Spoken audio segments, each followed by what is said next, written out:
নমস্কার বন্ধুরা, প্রচণ্ড ঝড় বৃষ্টি মাথায় করে নিয়ে আজকে চলে এসেছি মহাষষ্ঠীর অঞ্জলি দিতে।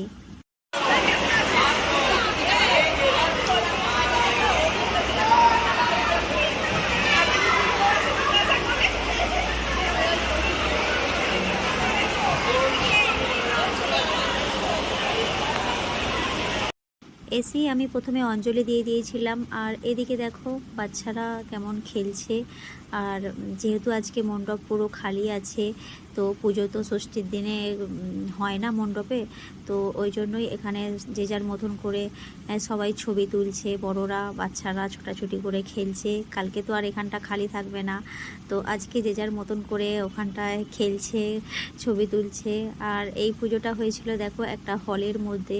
তো হলের মধ্যে পুজোটা হওয়ার জন্য মায়েরা তো খুব নিশ্চিন্তে বসে আছে, বাচ্চারা তো তাদের মতন করে খেলছে, ছোটাছুটি করছে।